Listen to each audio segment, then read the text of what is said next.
Kalau misalnya my friends perhatikan nih di layarnya my friends, saya tidak akan bahas dari sisi teknikalnya ya, itu tadi sudah dibahas sama Bapak Iwan. Tapi kalau my friends perhatiin, sejak informasi terkait dengan interim freeze oleh MSCI, my friends bisa perhatiin bahwa pergerakan IHSG itu luar biasa volatilitasnya. Tiba-tiba langsung gap down, kalau misalnya my friends perhatikan, dan setelah itu terus turun, naik. Jadi ada volatilitas tertentu nih kalau misalnya my friends perhatiin.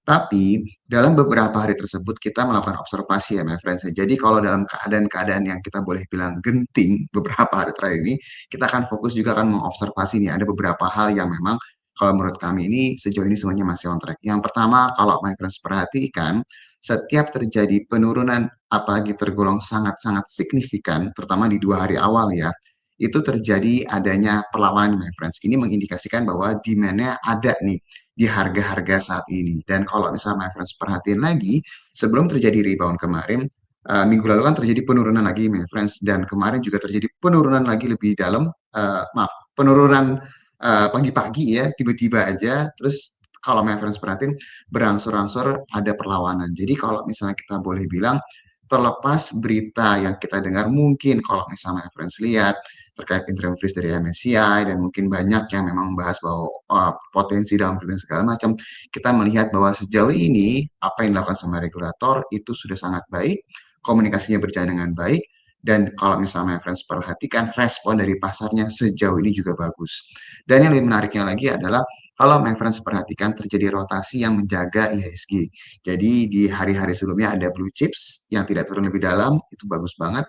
Dan kemarin kita lihat saham-saham second liner atau yang konglomerasi juga mengalami penguatan. Jadi kita kalau mau melihat IHSG ini rebound, apalagi kita ekspektasinya berdoanya ya, itu V-shape recovery, dua-dua penggeraknya, mesin penggerak yang baik blue chips maupun konglomerasi dan second liner dan third liner, itu harusnya bisa bergerak bersamaan. Nah, kalau misalnya my friends tanya, apakah sejauh ini ekspektasinya masih bisa nih V-shape recovery? Jadi kalau V-shape itu tadi seperti yang Iwan kasih lihat ya, targetnya di 87 ke 88 tadi my friends. Jadi turun dalam, dia bisa baik lagi. Jadi bentuknya kayak huruf V. Nah, ini kalau misalnya melihat dari pergerakan hari ini, kalau toh pun terjadi penurunan lagi nih, seperti kayak kemarin di pagi-pagi, kita ekspektasinya harusnya ada perlawanan lagi. Apalagi kalau dia bisa terus lanjut momentumnya positif, nggak ada perlawanan, berarti tesis kita yang berhubungan dengan V-shape recovery seharusnya berjalan dengan baik. Sejauh ini ISG-nya momentumnya sudah berangsur-angsur mulai kembali. Sinyal yang kita ekspektasikan bergerak positif sudah terus mulai terlihat. Jadi kita monitoring terus ya, my friends. Sejauh ini semuanya masih on track. Terus kita kalau ngelihat dari pergerakan kemarin, mungkin untuk my friends yang punya Samsung konglomerasi atau mungkin second sama third liners, nggak perlu khawatir, kita udah beberapa kali sudah mengingatkan. Kemarin itu kita bahas observasinya kita melihat bahwa ada tendensi penurunan tapi ada demand yang besar di harga-harga bawah ya. Jadi makanya rebound kemarin itu memang sesuatu yang memang harusnya memang terjadi gitu my friends ya.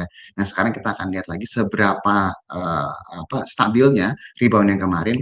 Tapi kalau dilihat secara keseluruhan, seharusnya masih berlanjut nih. Jadi ekspektasinya blue chips dan konglomerasi dan juga second dan third liners harapannya bisa melanjutkan lagi momentum positif di hari ini atau at least besok, my friends.